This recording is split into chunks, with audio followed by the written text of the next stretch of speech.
तो अगला सवाल जो कि आपका आव्यूह का है, और आव्यूह का एक सवाल पक्का आता है और जिसमें हम लोग कैलकुलेशन मिस्टेक कर देते हैं, तो उसको बहुत धीरे धीरे प्यार से करेंगे, जल्दबाजी नहीं करेंगे, ताकि आप इसको एक बार हल करके आए। तो आप एक समीकरण देख लें, क्या है समीकरण हमारे पास समीकरण क्या है, आपने एक बार वो समीकरण देख लें।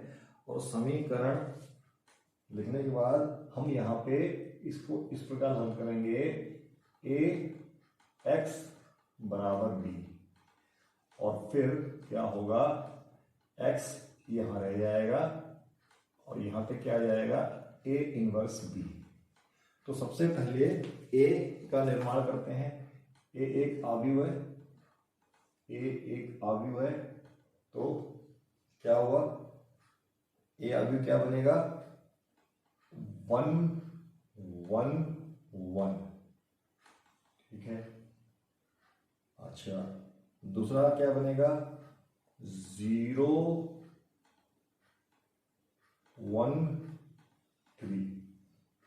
अच्छा, तीसरा 1 -2 और 1। ये हमारे पास मतलब क्या, पहली समीकरण में x, अगर जिसको बनानी नहीं आती है तो देखो, पहली रो ये वाला एक, ये वाला एक, ये वाला एक, यहाँ पे आ गया। जो दूसरी समीकरण है वो क्या है, x तो 0 है हमारे पास, y के साथ 1 है और z के साथ 3 है। तो 3 1 0। तीसरी समीकरण के साथ x के साथ 1 है, y के साथ -2 है और z के साथ 1 है, ठीक है। अच्छा, इस प्रकार समीकरण बनेगी ए आव्यूह की रचना। अगर मैं x आव्यूह बनाता हूं तो ये केवल चर संख्या वाली आव्यूह बनेगी, जहां लिखेंगे क्या, x y z। और b क्या बनेगा, b बनेगा हमारे पास 6, फिर ये वाला 11 और 0। बहुत आसान सवाल है, बड़ी धीरे धीरे करेंगे और मैं आपको दिखाऊंगा कि आंसर गलती हो सकती है, तो उसकी चेकिंग भी हम लोग करते रहेंगे। तो एक बार देखो, हमने ये इस कैसे आव्यूह बनाया है, ए की रचना की है, एक्स की रचना की है और बी की रचना की है। अब हम ए इनवर्स पे काम करेंगे। ए इनवर्स कैसे ज्ञात करेंगे, तो ए इनवर्स कैसे निकाला जाता है आपको पता होना चाहिए। ए इनवर्स निकालने के लिए सबसे पहले हमको ए का सारणी ज्ञात करना पड़ेगा। देखते हैं इसका सारणी क्या है। इस लॉ की अलॉन्ग खोलते हैं तो x, ये दोनों आपस में गुणा होंगे, 1 × 1 -3 × -2। अच्छा, उसके बाद -1, ये आपस में गुणा होंगे, 0 × 1 -3 × 1। उसके बाद 1 के अलॉन्ग खोलेंगे तो 0 × -2, 0 × -2 और 1 × 1 -1 × 1। ये कंडीशन बनेगी। तो क्या हुआ, ये मेरे पास आया a की 1 प्लस का 6। अच्छा, -1 माइनस का 3 प्लस का 1 और क्या हो गया, तो 0 हो गया, क्या आया, -1।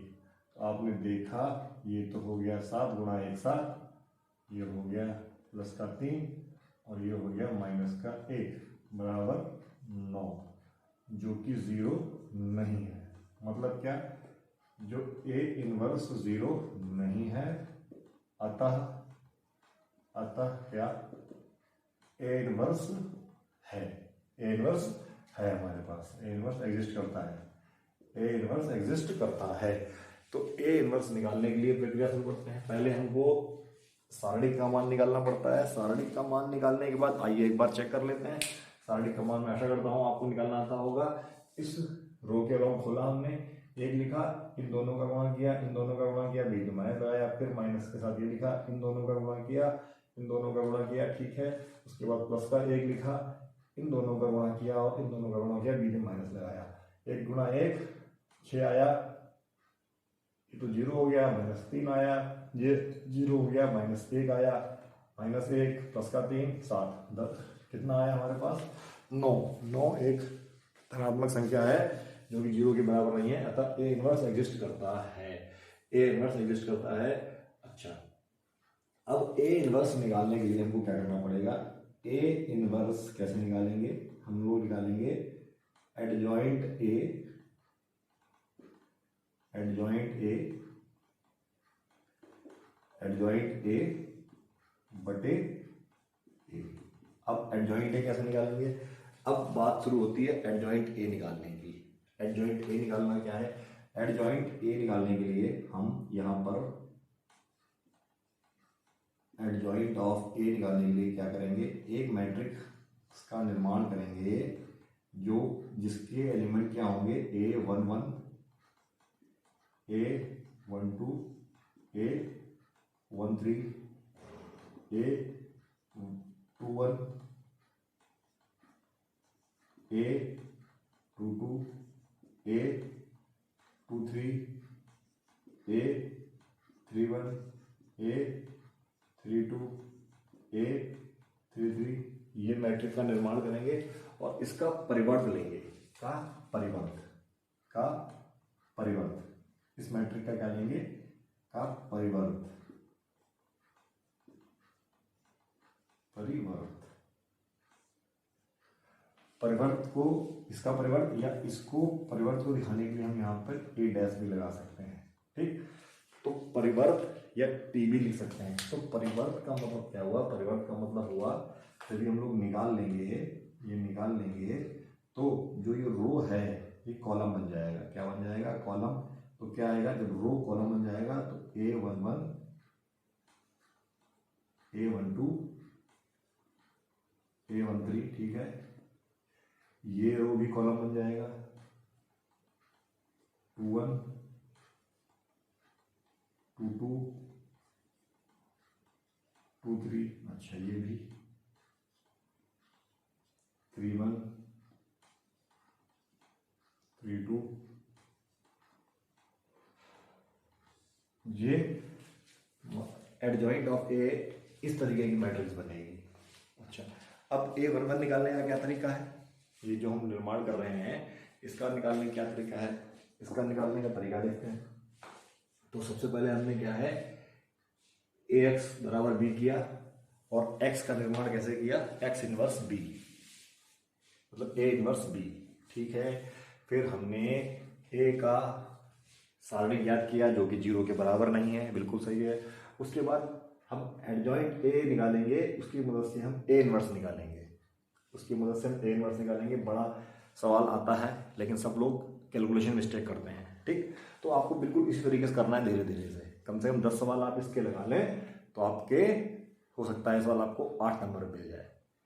तो अब देखें A11 कैसे निकाला जाएगा। जगह हमारे पास शॉर्ट है, जगह हमारे पास शॉर्ट है तो हम उसी प्रकार से यूज करते हुए आगे बढ़ेंगे। A11 अगर मैं इसको IJ की बात कर दूं, इसकी बात कर दूं, ये बात कर दूं मैं, ये IJ है तो मैं क्या करूंगा? यहाँ पे -1 लिखूंगा और उस पे I प्लस जे की पावर लगाऊंगा और यहाँ पे लिखूंगा उपसारणिक IJ। उपसारणिक IJ क्या होता है इस पे बात करेंगे। ये जो AIJ है यहाँ से लिया गया है, ठीक, यहाँ से लिया गया है। तो जो यहाँ पे वैल्यू आएगी उसके लिए A11 की वैल्यू रखेंगे। तो लेकिन उपसारणिक क्या होगा यहाँ का? देखो, तो उपसारणिक क्या होगा? उपसारणिक जब काउंट करते हैं तो जिस रो पे बात कर रहे होते हैं और जिस कॉलम की बात कर रहे होते हैं उसे छोड़ देते हैं। जैसे बात करते हैं A11 निकालने की बात करते हैं तो देखो क्या हुआ, मैंने निकाला A11 निकालने के लिए माइनस के ऊपर मैं 1+1 लगाऊंगा, जहाँ पे क्या, यहाँ पे I का मान 1 है और Z का मान भी 1 है। ठीक, तो मैं यहाँ पे क्या लिखूंगा, उपसारणिक 1 1। अच्छा, उपसारणिक 1 1 आओ देखते हैं। ये हमारे पास ये उपसारणिक हम कहाँ से ले रहे हैं, ये से ले रहे हैं। पहली रो छोड़ देंगे, पहली रो छोड़ देंगे, पहली रो छोड़ दी, पहला कॉलम भी छोड़ देंगे, पहला कॉलम भी छोड़ देंगे, तो हमारे पास क्या बचेगा, हमारे पास क्या बचेगा, लाओ देखते हैं। ये तो -1 है, -1 के ऊपर पावर 2, और क्या बचा, क्या बचा, क्या उपसारणिक मतलब सारणिक का छोटा छोटा भाई है। तो पहली रो छोड़ देंगे और पहला कॉलम छोड़ देंगे, पहली रो छोड़ी, पहली कॉलम छोड़ा, तो हमारे पास क्या बचा, 1 -2 3 -1। और तो -1 के ऊपर 2 घात है, पॉजिटिव आ जाएगा, कोई बात नहीं। यहाँ पे क्या आएगा देखो, 1 × 1 1 × 1 -3 × 2। क्या मिला मुझे, क्या मिला, आप देख सकते हो क्या मिला। ये तो हुआ 1, ये हुआ क्या हुआ, यहाँ पे लिखते हैं, ये तो हुआ 1 और ये हुआ प्लस का 6, ब्रैकेट के बाहर 1 है, कोई दिक्कत नहीं। वैल्यू आई 7, वैल्यू आई 7, वैल्यू आई 7। इस प्रकार की वैल्यू हम निकालेंगे। ठीक, इस प्रकार से हम सबकी वैल्यू निकालेंगे। और जब ये वैल्यू आ जाएगी तो डायरेक्ट, जब वैल्यू आ जाएगी तो 7 हमारा यहाँ पर आ जाएगा। आना हमारा यहाँ पे था, यहाँ पर भी यहीं आया है। अगर यहाँ पे आया होता तो जब इसका परिवर्तन है तो यहाँ पे आ जाता। तो जब A12 की वैल्यू निकाली जाएगी तो इसमें यहाँ रखेंगे, इसमें यहाँ रखेंगे, बात एक ही है, क्योंकि ये परिवर्तन लेने का आया है। अब -1 के ऊपर पावर 1 + 2 और M12, यहाँ पे I का मान 1 है और J का मान 2 है। अच्छा, -1 के ऊपर पावर 3 लगेगी। अब कंडीशन कहाँ पे आती है, अब कंडीशन कहाँ पे आती है, एक बार देखता हूँ, कट तो नहीं रही है स्क्रीन, नहीं अभी स्क्रीन नहीं कट रही है, अभी स्क्रीन नहीं कट रही है। तो क्या है, पहली रो छोड़ी जाएगी, दूसरा कॉलम छोड़ी जाएगी, पहली रो दूसरा कॉलम, तो बचा, पहली रो छोड़ दी, दूसरा कॉलम छोड़ दिया, तो बचा 0 और 1। क्या बचा, 0 1। ठीक है, पहली रो दूसरा कॉलम, क्या बचा, 3 और 1। क्या बचा, 3 और 1। माइनस के ऊपर 3 विषम पावर, माइनस आएगा, -1 3 बार गुणा करेगा, -1 आएगा। अच्छा, 0 × 1 -3 × 1, मतलब ये तो 0 हो गया, -3, बाहर भी माइनस का 1 है, -1 × -3 बराबर प्लस का 3, मतलब यहाँ पे 1 2 पे 1 2 ये लिखा है, यहाँ पे आएगा, क्या आएगा, 3। तो हम साथ साथ सारणी भी बनाते जाएंगे। कितना आसान सवाल है, 12 के हिसाब से काफी आसान सवाल है। अब मैं थोड़ी स्क्रीन पे जगह बनाता हूँ।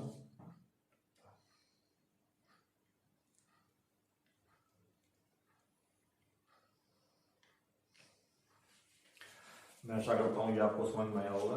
अब मैं यहाँ से उपसारणिक आगे वाले निकालता हूँ। ठीक है, अब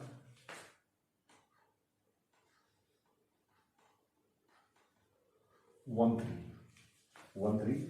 थ्री निकलेगा, ये लिखा यहाँ जाएगा, तो डायरेक्ट -1 के ऊपर पावर 1 + 3।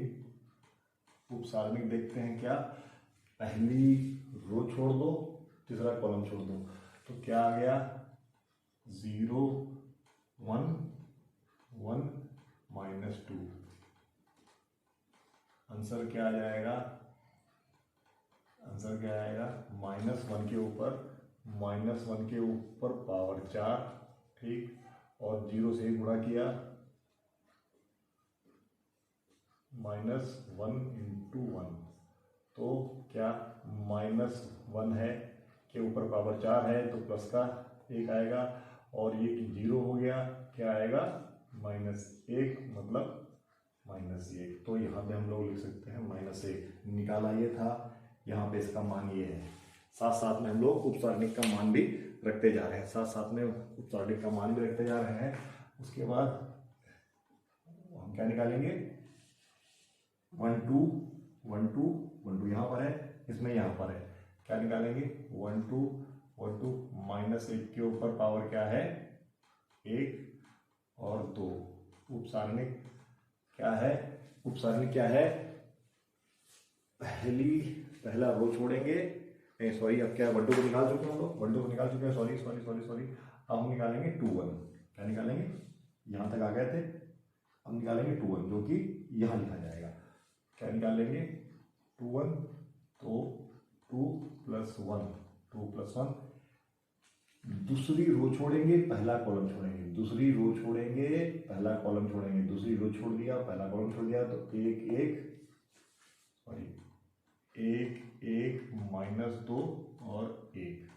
आप धीमे धीमे सवाल करें इस सवाल को, तो आपका आसानी से सॉल्व होगा। -1 के ऊपर पावर 3 और इसको हमने सॉल्व किया जब 1 × 1 -1 × -2, तो क्या मिला मुझे, क्या मिला, इसके ऊपर पावर 3 है, तो माइनस का 1 बाहर आएगा, 1 × 1 और ये हो गया, तो ये आ गया मेरे पास 3, क्या आ गया 3। मैं यहाँ पे इसको 3 लिख सकता हूँ। ऐसे ही अब मैं बात कर रहा हूँ 2 2, तो -1 के ऊपर पावर 2 + 2, अच्छा 2 + 2 2 2 इसमें यहाँ पर है, इसमें भी यहाँ पर है, लेकिन छोड़ेंगे क्या दूसरा कॉलम दूसरी रो, तो 1 1 1 1 1 1 1 1, और ये तो मान देखो 1 के ऊपर -4, लेकिन आप देखो 1 × 1 -1 × 1, ये तो 0 हो जाएगा, ये तो 0 हो जाएगा, बड़ा आसान 0 हो गया, 0 हो गया, ठीक है 0 हो गया। अब हम निकालेंगे a 2 3, तो 1 के ऊपर पावर 2 + 3, अच्छा ठीक है, दूसरी रो तीसरा कॉलम, तो क्या बचा 1 1 1 -2, 1 के ऊपर पावर 5, ठीक है 5, 1 में 2 का मल्टीप्लाई हुआ 2, 1 में 1 का मल्टीप्लाई हुआ -5, -1 के ऊपर पावर 5 है, तो मतलब -1 आएगा, और अंदर आएगा -3, मतलब आ गया 3। तो हम लोग 3 कहाँ लिखेंगे, 3 लिखेंगे यहाँ पे, ठीक है। अब हम लोग निकालेंगे 3 1, पावर क्या है मेरे पास 3 + 1। अब थोड़ा जल्दबाजी भी कर सकते हैं अगर आप चाहो तो, तीसरी रो छोड़ेंगे पहला कॉलम छोड़ेंगे, 1 3 1 3 1 1, तो -1 के ऊपर पावर 4 और 1 × 3 हुआ 3, और 1 × 1 तो क्या हो गया भाई, ये तो पॉजिटिव आएगा, आंसर आ गया 2। ये 2 कहाँ लिखा जाएगा, 2 लिखा जाएगा यहाँ पे। थोड़ी जगह भी बनाते रहते हैं साथ में, ताकि हम लोग आसानी से सवाल कर पाए, ठीक है। ये सवाल मेरे पास आ गया। अब मैं इस जगह का थोड़ा यूज़ करता हूँ, ठीक है, ताकि मुझे आगे जगह ना बनानी पड़े। तो मैं a 3 2 निकालूंगा, a 3 2 निकालूंगा, तो 3 + 2, और सारणिक क्या बनेगा, सारणिक क्या बनेगा, तीसरी रो दूसरा कॉलम, तो 1 1 1 1, ठीक 1 1 1 1, तो यहाँ पे भी हमारे पास कुछ छूट जाएगा। तो क्या इसका मतलब हमने कुछ यहाँ पे गलती की थी क्या, तीसरी रो सॉरी तीसरी रो और दूसरा कॉलम, तीसरी रो दूसरा कॉलम 1 1 1 1, इसका मान तो 0 ही आने वाला है, ठीक है 0 ही आने वाला है। तो हमने यहाँ पे कोई गड़बड़ किया था क्या, देखें दूसरा रो दूसरा कॉलम 1 1, दूसरी रो दूसरा कॉलम तब भी आया था। अब हमने तीसरी रो छोड़ी है, दूसरा तीसरी रो दूसरा कॉलम, तो 1 0 1 3, सॉरी तीसरी रो दूसरा कॉलम 1 0, ये गलती होने की चांसेस रह जाते हैं 1 3, तो यहाँ 0 नहीं आएगा, क्या आएगा देखो, माइनस के ऊपर पावर 5 और इससे मल्टीप्लाई किया और इससे मल्टीप्लाई किया तो 0 आएगा, मतलब क्या आ गया मेरे पास -3। तो मैं क्या लिखूंगा -3। एक बार आपको चेक करना पड़ेगा, नहीं तो गलती हो सकती है। 3 × 3 4। अब मैं डायरेक्ट करता हूँ, -1 के ऊपर 3 + 3 पावर लगेगी, प्लस का 1 आएगा, मैं लिखने की जरूरत नहीं समझता हूँ। पहला रो तीसरी रो छोड़ दिया, तीसरा कॉलम छोड़ दिया, तीसरी रो छोड़ दी, तीसरा कॉलम छोड़ दिया, 1 × 1 -0, मतलब डायरेक्ट भी निकाला जा सकता है। यहाँ से हम लोगों ने उपसारणिक निकाल लिया। आपने देखा कोई बहुत ज़्यादा टफ नहीं है, तो यहाँ पर हम लोगों ने उपसारणिक निकाल लिया है। आप एक बार चेक कर लें, आप एक बार चेक भी करेंगे। अब यहाँ पे उपसारणिक हमारे पास ये आ गया है। अब कंडीशन क्या होगी, अगर मैं इस उपसारणिक को 9 से डिवाइड कर दूंगा, मतलब एडजॉइंट का मान यहाँ रख दूंगा और उपसारणिक यहाँ रख दूंगा, तो मुझे क्या मिल जाएगा, चीज़ें मिलने लगेंगी। तो मैं डायरेक्ट अब इक्वेशन लिखता हूँ, यहाँ से इस इक्वेशन का प्रयोग करता हूँ। क्या करता हूँ, अगर मेरे पास ये लिखा हुआ है, क्या ये एक सारणिक है x y, स्मॉल में लिख लेते हैं, x y z, और यहाँ पे उपसारणिक ये लिखा हुआ है 7 3 2 3 0 -3 -1 3, और जो हमने इनवर्स निकाला था कैसे, एडजॉइंट को डिवाइड कर दिया था, ये इनवर्स आ गया, क्योंकि जो कि 9 है। अब ये मल्टीप्लाई कर रहा है किससे, ये मल्टीप्लाई कर रहा है b से, चलो b से मल्टीप्लाई कर देते हैं। यहाँ पे b से मल्टीप्लाई कर देते हैं तो क्या आता है 6 11 0।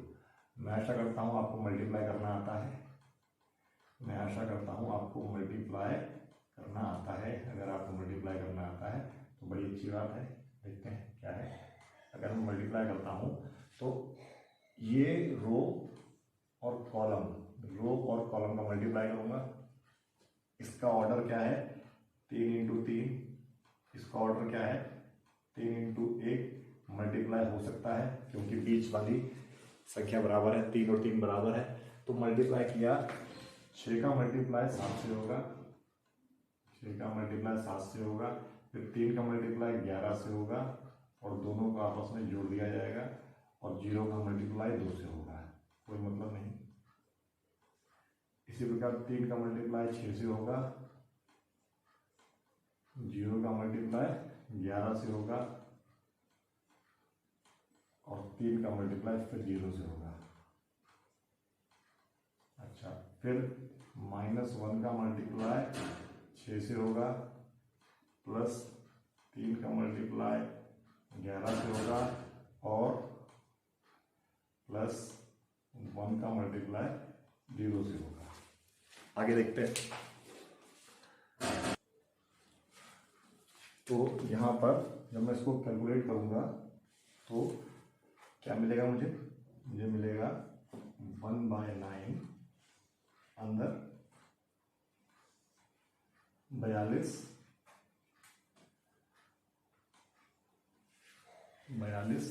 और 33।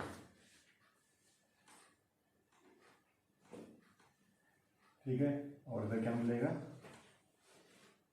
18, जबकि यहाँ पे -6 + 33।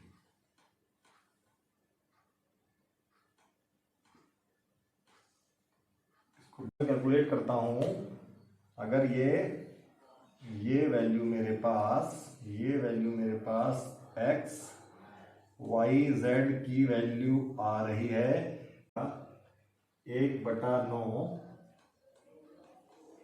और यहाँ पे क्या आ गया 75, यहाँ पे 18 और यहाँ पे 27।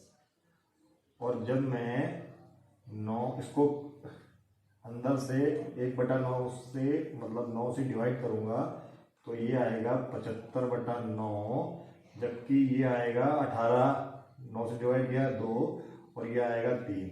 तो यहाँ पे हमने देखा x की वैल्यू 75/9, y की वैल्यू 2 और z की वैल्यू 3 आ गई है। तो एक बार चेक कर लें, हो सकता है कहीं गलती है, ठीक, हो सकता है कहीं गलती है, ये आपको देखना पड़ेगा। हो सकता है कहीं थोड़ी सी गलती हो, इस गलती को हमें देखना है। तो क्या एक बार चेक करें, एक बार चेक करें। और चेक किया तो चेक किया हमको ये समझ में आ गया है कि यहाँ कोई गड़बड़ हो सकती है। तो ये देखा था मैंने, ये -3 होना चाहिए, ये -3 होना चाहिए। तो -3 होना चाहिए तो हम क्या करेंगे, ये -3 होना चाहिए, ये -3 होना चाहिए। इसके -3 होने से मैं यहाँ लिखूंगा -3, -3 होने से 33 माइनस का हुआ। और फिर यहाँ पे क्या आया मेरे पास 9, और अब मैं बोल सकता हूँ यहाँ पे आंसर आएगा 1। तो x का आंसर आया 1। तो देखा गलती हो सकती है, लेकिन अगर हमने सही तरीके से किया है, एक एक स्टेप किया है, तो हम उसको सॉल्व कर सकते हैं, पकड़ सकते हैं, हम उसको पकड़ सकते हैं। यहाँ पे क्या गलती थी, जो हमने -3 की जगह +3 ले लिया था, वो हमारी गलती कर रही थी। तो क्या है, अब एक बार क्वेश्चन क्या है, क्वेश्चन देख लेते हैं। क्वेश्चन में हमको 3 इक्वेशन दे रखी हैं, वहां से हमने पहले ax बराबर b लिखा, a का निर्माण किया, x का निर्माण किया, b का निर्माण किया। वहां से हमने a का सारणिक लिया, और सारणिक क्योंकि 0 के बराबर नहीं आया है, सारणिक 0 के बराबर नहीं आया, इसीलिए a इनवर्स एग्जिस्ट करेगी। a इनवर्स होती क्या है, एडजॉइंट a सारणिक a से डिवाइड कर देते हैं। एडजॉइंट a कैसे निकालेंगे, कुछ हम एक सारणिक का निर्माण करेंगे जिसमें इस प्रकार के टर्म होंगे, और a11 a21 कैसे होंगे, ये इस तरीके के टर्म होंगे। मैंने आपको निकालना सिखाया, इसको निकालते वक्त खास ध्यान है कि आप ये माइनस की पावर का ध्यान रखें, और दूसरा कैलकुलेशन थोड़ा फास्ट करें और ध्यान रखें। जो आपकी सारणिक बनी है उसको 1/9 करेंगे तो आपका एडजॉइंट आ जाएगा। तो अलग निकालने से बेटर है, मैंने डायरेक्ट यहीं पे कर दिया, एक्स वाई जेड जो है वो सारणिक a इनवर्स के बराबर कर दी, और उसका गुणा कर दिया किसके साथ, उसका यहाँ पे गुणा आएगा। एक और गलती पकड़ी, ये यहाँ पे क्या आएगा, गुणा आएगा, गुणा आएगा। ये गुणा किया हमने, गुणा मतलब ना लगाया तब भी चलेगा, बराबर नहीं आएगा। गुणा किया, सॉल्व करके देखा, गलती पकड़ में आई थी, यहाँ प्लस आ रहा था, बाद में देखा हमने माइनस आया है, और इस प्रकार के आंसर आ गए। तो एक्स वाई जेड की वैल्यू आपके सामने है 1 2 3 एक्स वाई जेड की वैल्यू है। मैं आशा करता हूँ आपको समझ में आया होगा। और इस वीडियो में केवल मैं एक ही सवाल रखूंगा, ताकि आप इसको कर सकें। तो मिलते हैं नेक्स्ट वीडियो में, टिल देन बाय बाय।